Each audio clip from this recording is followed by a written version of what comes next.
Sahabat jempol dimanapun Anda berada, Assalamualaikum warahmatullahi wabarakatuh. Kali ini saya akan bacakan sebuah tulisan yang cukup menarik yang dibagikan oleh seorang wartawan senior melalui WA Group Jember Journalist Club berjudul Warisan.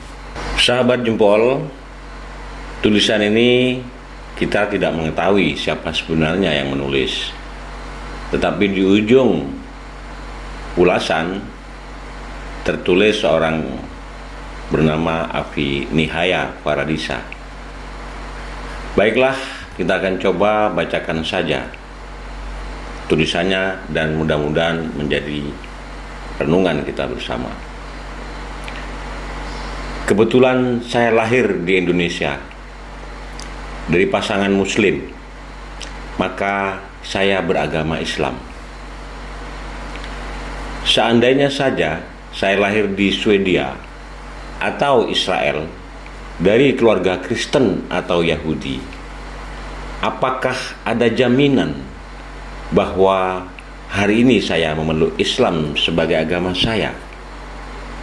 Tidak. Saya tidak bisa memilih dari mana saya akan lahir dan di mana saya akan tinggal setelah dilahirkan. Kewarganegaraan saya warisan, nama saya warisan, dan agama saya juga warisan. Untungnya, saya belum pernah bersitegang dengan orang-orang yang memiliki warisan berbeda-beda. Karena saya tahu bahwa mereka juga tidak bisa memilih apa yang akan mereka terima sebagai warisan dari orang tua dan negara. Setelah beberapa menit kita lahir, lingkungan menentukan agama, ras, suku, dan kebangsaan kita. Setelah itu, kita membela sampai mati segala hal yang bahkan tidak pernah kita putuskan sendiri. Sejak masih bayi, saya didoktrin bahwa Islam adalah satu-satunya agama yang benar. Saya mengasihi mereka yang bukan Muslim, sebab mereka kafir dan matinya masuk neraka. Ternyata teman saya yang Kristen juga punya anggapan yang sama terhadap agamanya. Mereka mengasihani orang yang tidak mengimani Yesus sebagai Tuhan, karena orang-orang ini akan masuk neraka. Begitulah ajaran agama mereka berkata. Maka bayangkan jika kita tak henti menarik satu sama lain agar berpindah agama. Bayangkan jika masing-masing umat agama tak henti saling beradu superioritas seperti itu. Padahal tak akan ada titik temu. Jalaluddin Rumi mengatakan, kebenaran adalah selembar cermin di tangan Tuhan. Jatuh dan pecah berkeping-keping.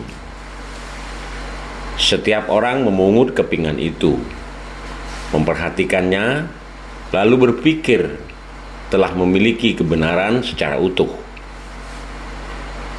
Salah satu karakteristik umat beragama memang saling mengklaim kebenaran agamanya.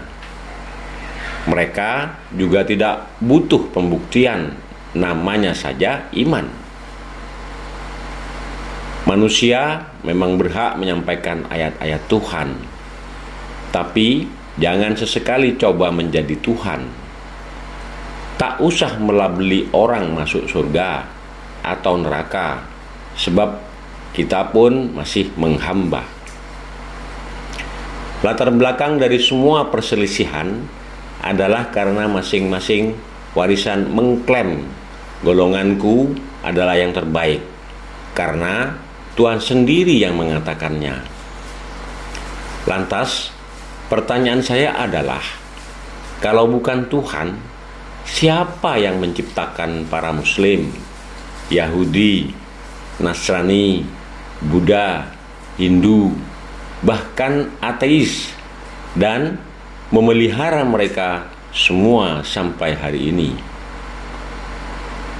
Agama apapun tidak ada yang meragukan bahwa Tuhan itu Maha Kuasa dan Maha segala-galanya.